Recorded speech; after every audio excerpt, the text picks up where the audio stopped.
The Vice President, a DOGE staffer, and the problem with superstar privilege. Recently, an incident at DOGE highlighted the importance of strong leadership, and Vice President J.D. Vance fell short. A staffer was fired for tweets that were, by any reasonable standard, indefensible. But instead of reinforcing accountability, the Vice President chose to defend the staffer and push for their reinstatement. Shortly after, they were rehired. The tweets in question: in July 2024, this individual tweeted, quote, "Just for the record, I was racist before it was cool," end of quote. By September, they were calling for people to, quote, "normalize Indian hate." And in December, they were advocating repealing the Civil Rights Act and instituting a eugenic immigration policy. Upon discovery of these posts, the staffer was terminated, but then the Vice President weighed in on Twitter. I obviously disagree with some of the posts, but I don't think stupid social media activity should ruin a kid's life. We shouldn't reward journalists who try to destroy people, ever. So I say bring him back. If he's a bad dude or a terrible member of the team, fire him for that. And just like that, the staffer got his job back. This story isn't about the staffer. It's about what the Vice President, who is essentially one of the highest-ranking officials overseeing DOGE, chose to say, and what that tells us about workplace accountability, leadership, and the dangerous perk of being a superstar. What did the Vice President actually say? I want to preface this by saying I don't believe the Vice President condones what this staffer said, but if this were a company and he were the CEO, what message is he sending? First, the Vice President refers to these tweets as, quote, "stupid social media activity."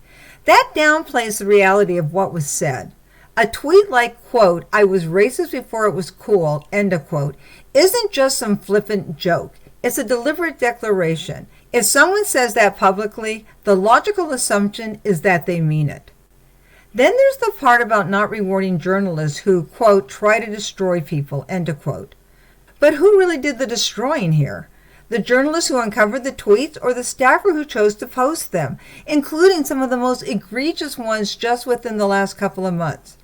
If DOGE had conducted the standard government security background check, these tweets would have been flagged, and it's unlikely the staffer would have been hired. And if that had happened, this wouldn't even be a story, because why would anyone dig up the social media history of an anonymous 25-year-old? Finally, there's the suggestion that the only reason to fire someone is if they're a bad dude or a terrible member of the team. That's where this argument collapses. If someone openly advocates for a eugenic immigration policy and says they were racist before it was cool, how exactly does that not make them a bad dude? The Vice President framed this as an issue of redemption, an argument that a person's past mistakes shouldn't define them. I agree. But this wasn't a mistake from years ago. It was a pattern of statements made in the months leading up to the staffer's job application with DOGE.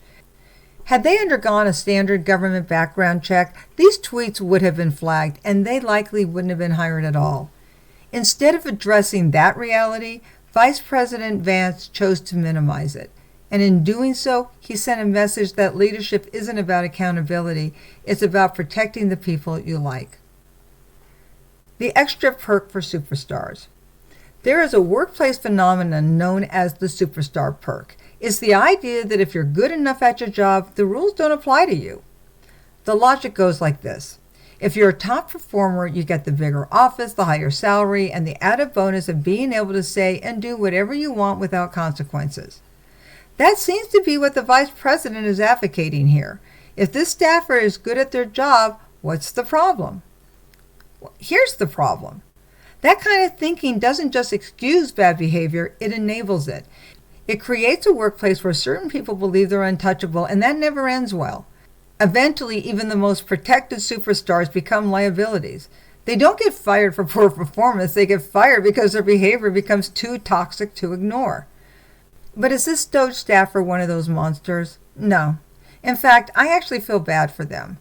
I don't know why they posted what they did, but instead of facing real accountability, they've now been elevated to hero status. Any chance they had to reflect on their actions and recognize the grace they were given when rehired, it's gone. This staffer isn't based. Their statements were indefensible. And I must reiterate, because these tweets were made in the months leading up to the staffer's job application, a standard security check would have flagged them as an immediate risk.